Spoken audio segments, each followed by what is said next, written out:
दोस्तों, क्या आप जानते हैं कि मनुष्य के स्वभाव में एक विशेष बात है कि मनुष्य नैतिकता की बातों को करने में बहुत आनंद लेता है, लेकिन जब नैतिकता को व्यवहारिकता में लाने की बात होती है तब वो उससे चूकने लगता है। बाइबल में एक ऐसी पुस्तक है जो कि हमें नैतिकता की शिक्षा प्रदान करती है, जिसका नाम है नीति वचन। और परमेश्वर का वचन हमें बहुत ही व्यवहारिक तौर पर इस बात को सिखाता है कि कैसे हम परमेश्वर के वचन के आधार पर नैतिकता को व्यवहारिक बना सकते हैं। आपके लिए इस बारे में यह अध्ययन तैयार किया गया है, जिसमें बुद्धि, ज्ञान और समझ की बातें भरपूर हैं। यदि आप चाहते हैं कि इन नीति की बातों को जानें, तो आइए हमारे साथ इस अध्ययन में शामिल हो जाएं, जो नीति वचन का अध्ययन है, जो बातें करता है नैतिकता की।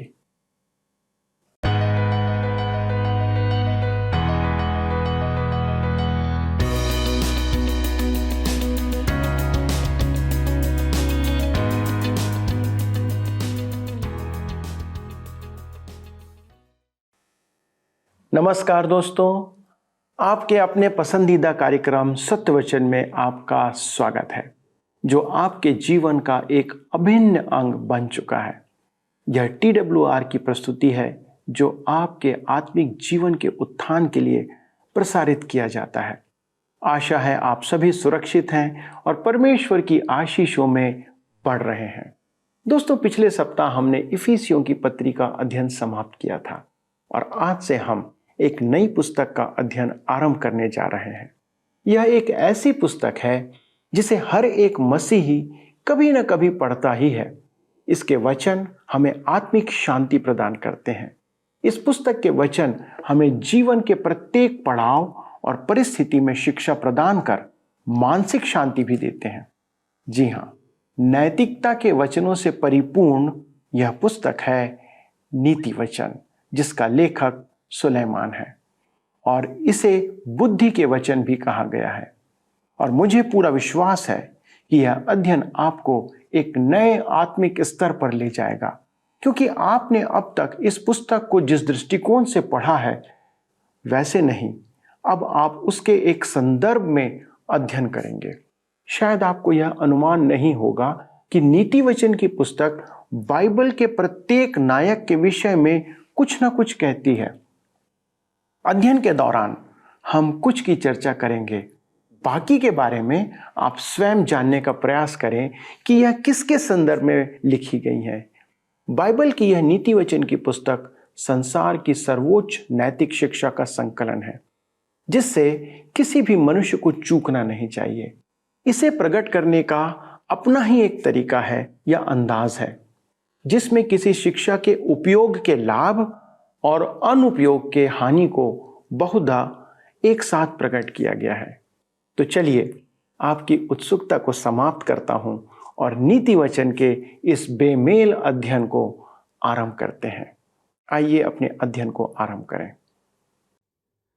प्रिय मित्रों, आज से हमारा अध्ययन पुराने नियम की पुस्तक नीति वचन के संग्रह से आरंभ होगा। नीति वचनों का संग्रह धर्मशास्त्र में कविताओं के संग्रह का एक भाग है।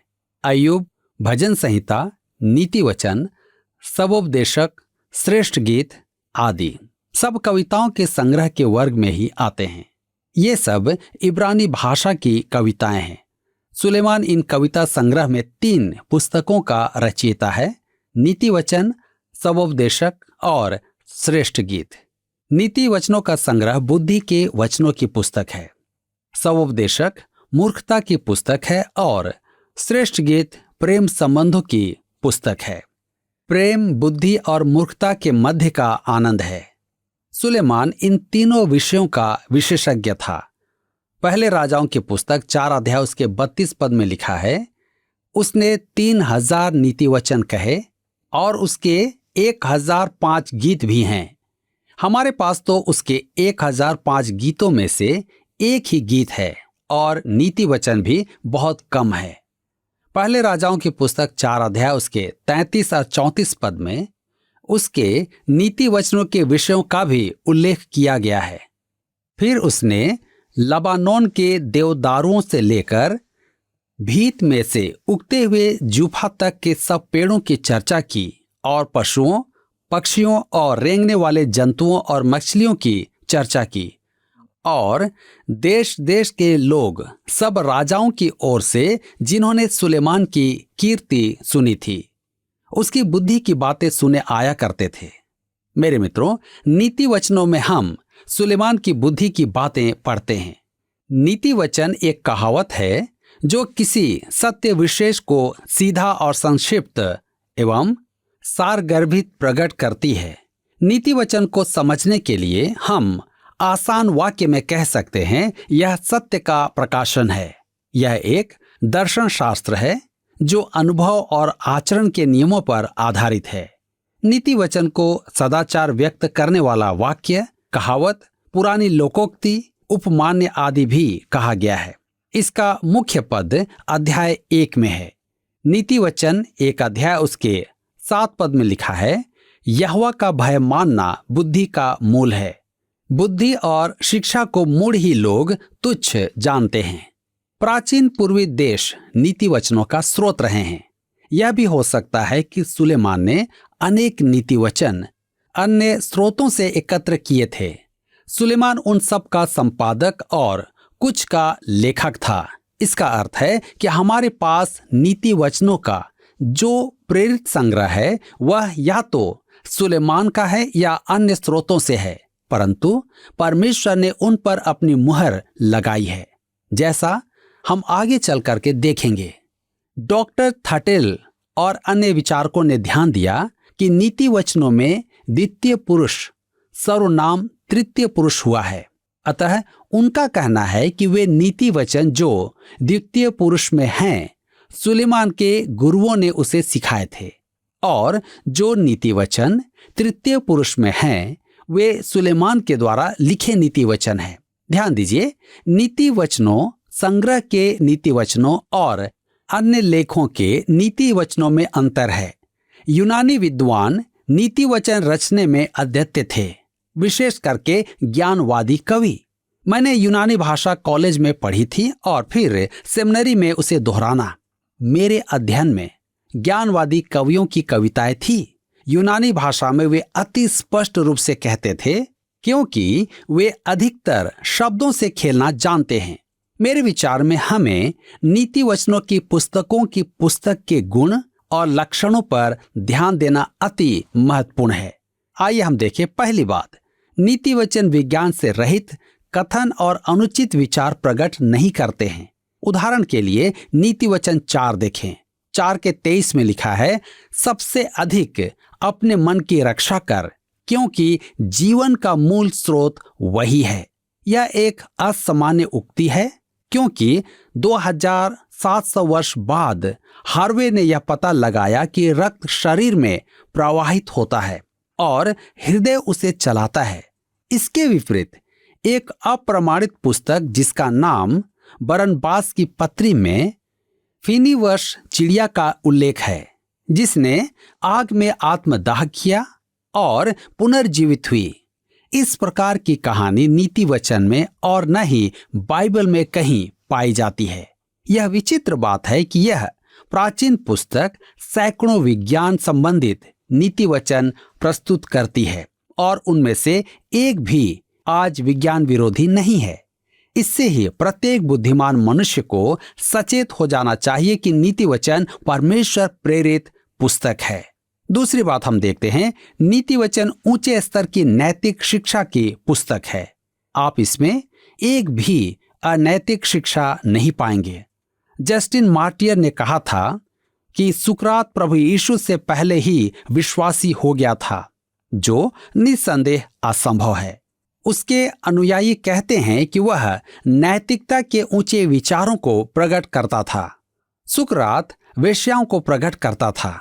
सुकरात ने वेश्याओं को भी आचरण के निर्देश दिए हैं। उसके विषय कहा जा सकता है कि वह न तो सदाचार और न ही दुराचार में विश्वास करता था।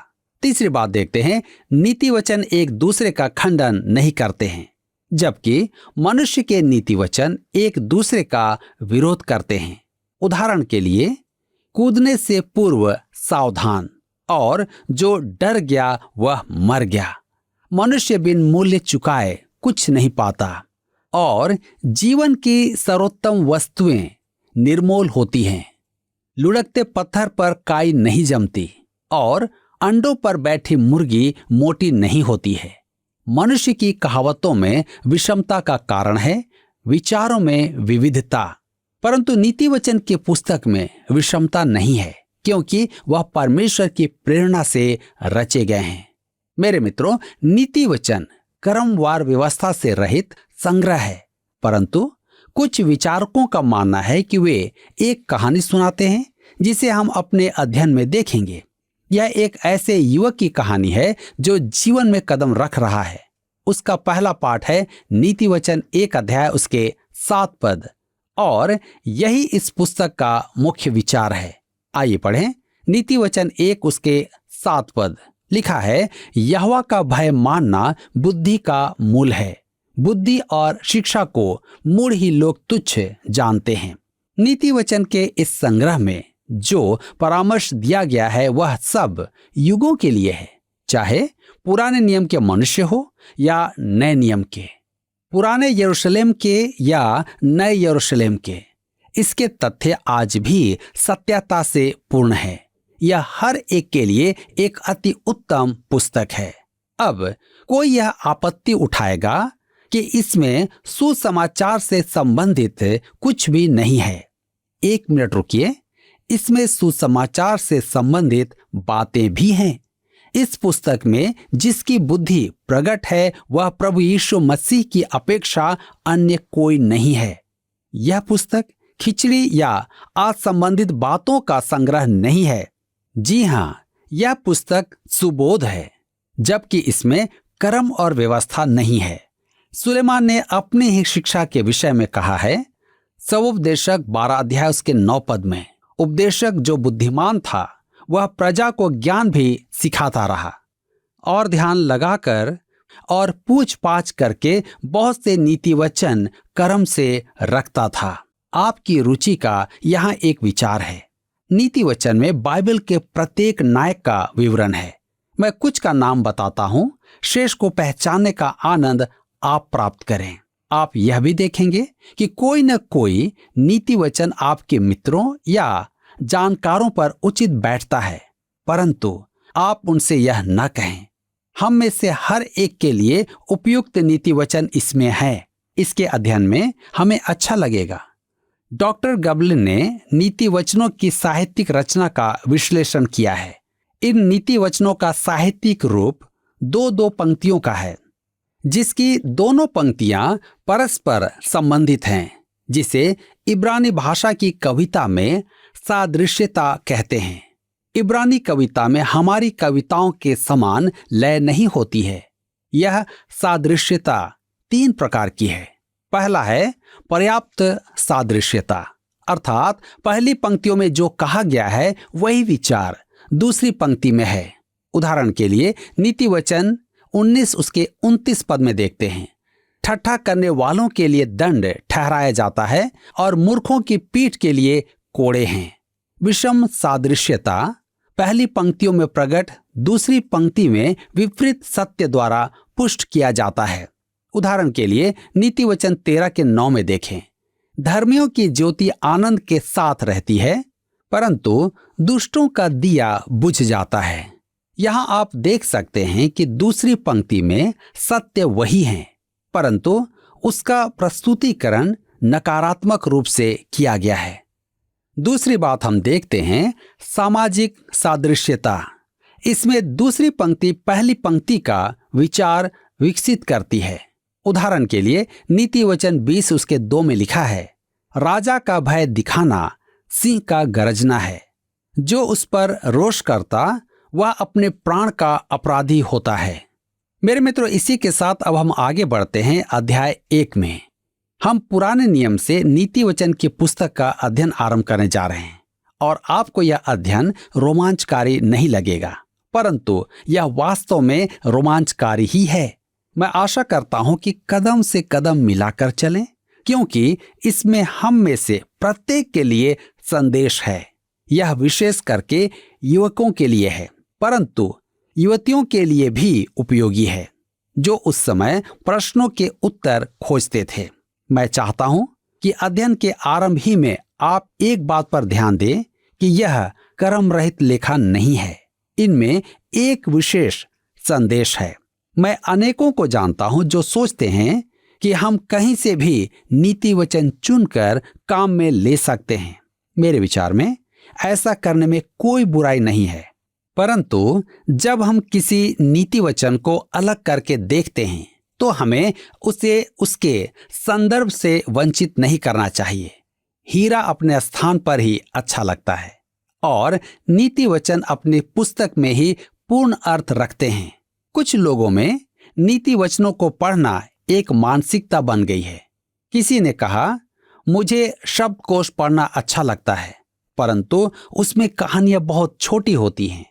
संभवतः आप भी नीति वचन के विषय में ऐसा ही सोचते हो, परंतु मैं आशा करता हूं कि आप हमारे इस अध्ययन में इसे भिन्न रूप में देख पाएंगे। आइए हम आगे बढ़ते हैं और नीति वचन की पुस्तक 1 अध्याय उसके 1 पद को पढ़ते हैं।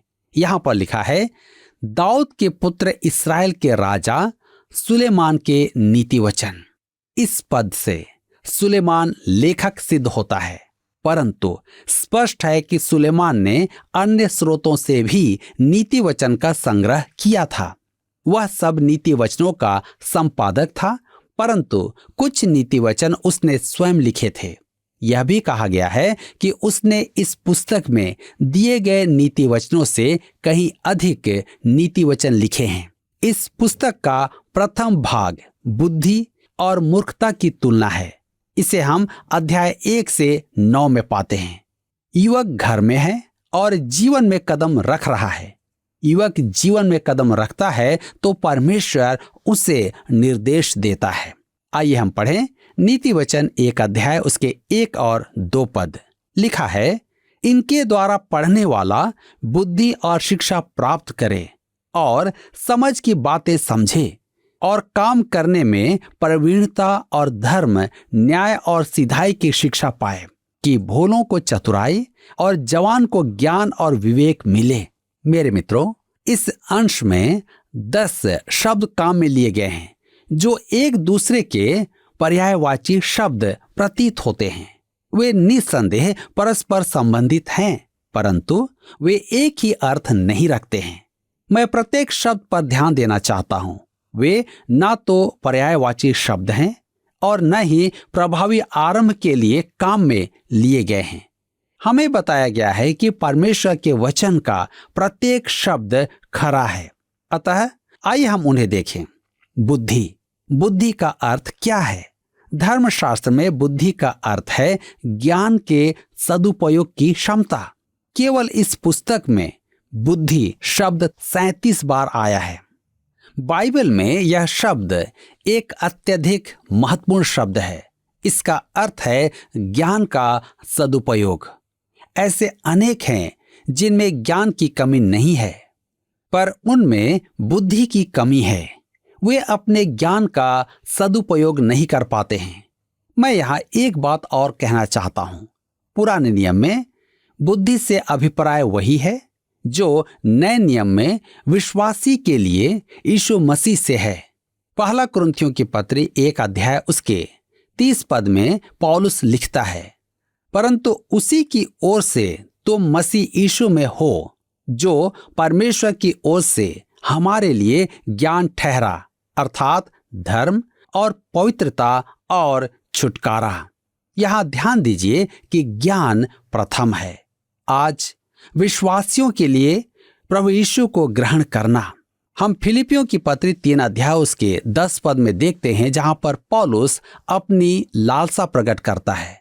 कहता है, और मैं उसको और उसके मृत्युंजय की सामर्थ को और उसके साथ दुखों में सहभागी होने के मर्म को जानूं और उसकी मृत्यु की समानता को प्राप्त करूं।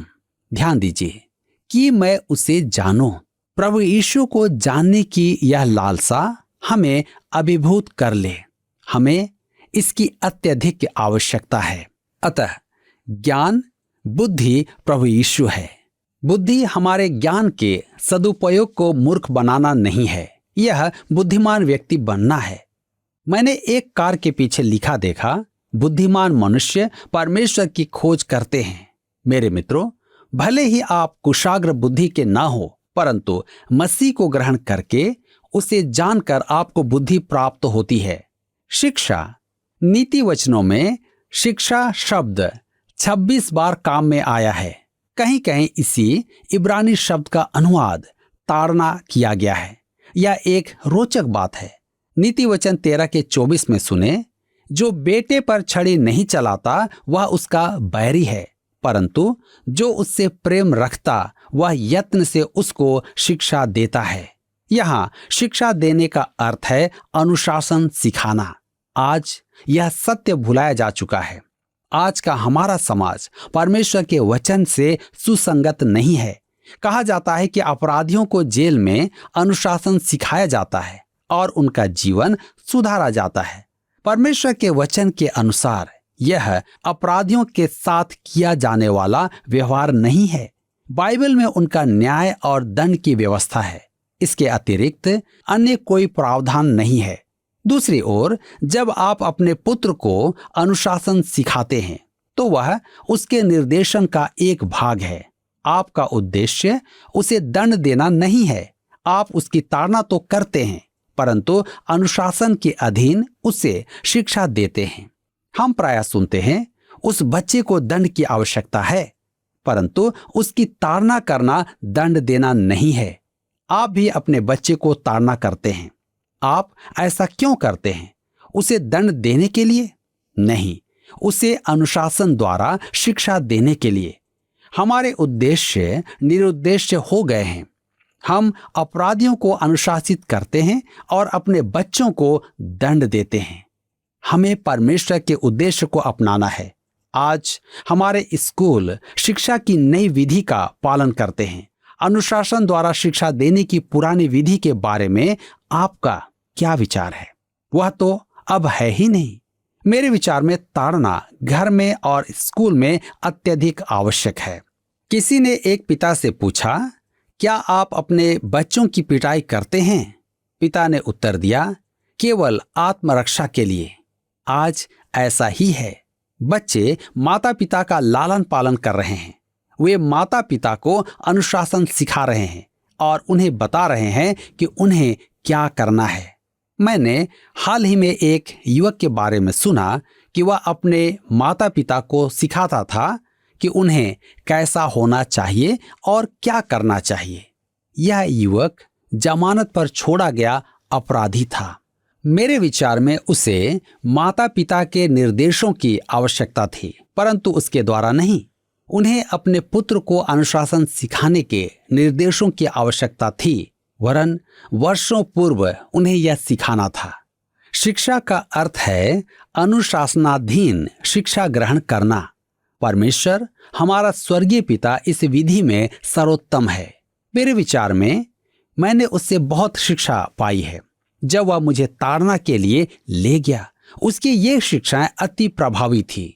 समझ की बातें समझें। समझ का अर्थ है बुद्धिमानी। इसका एक और शब्द है विवेक। हमें समझना है कि परमेश्वर हमसे बुद्धि अर्थात पवित्र बुद्धि को बहुतायत से उपयोग करने की आशा करता है।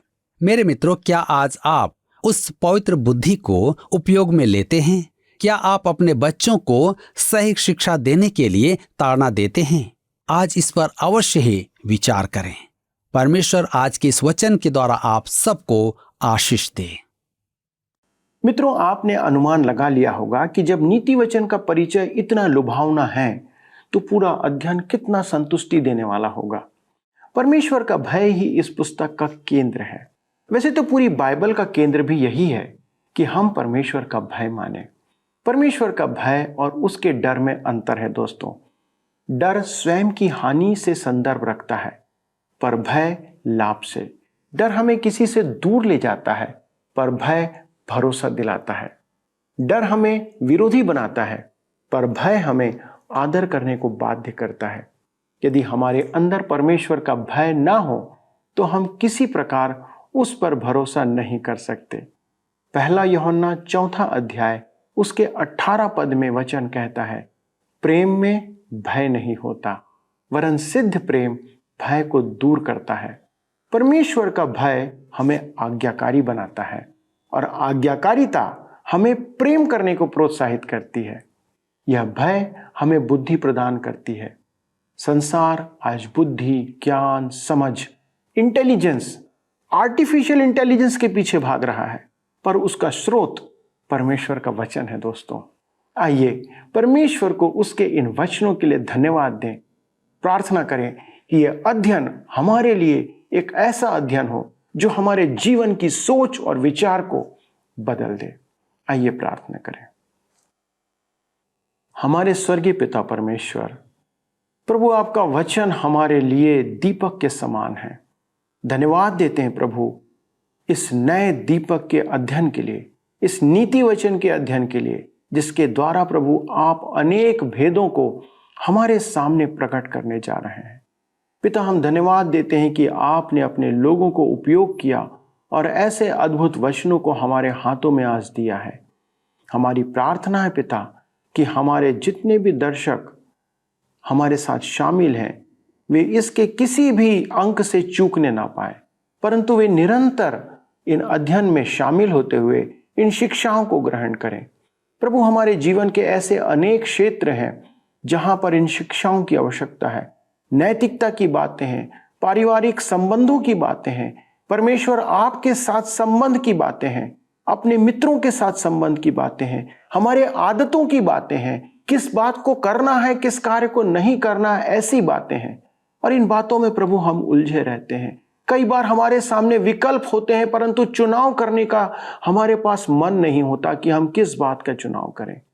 प्रभु, आपका ये अध्ययन, आपके वचन इस बात में हमें शिक्षा देते हैं कि हम एक सही निर्णय ले सकें और कैसे ले सकें।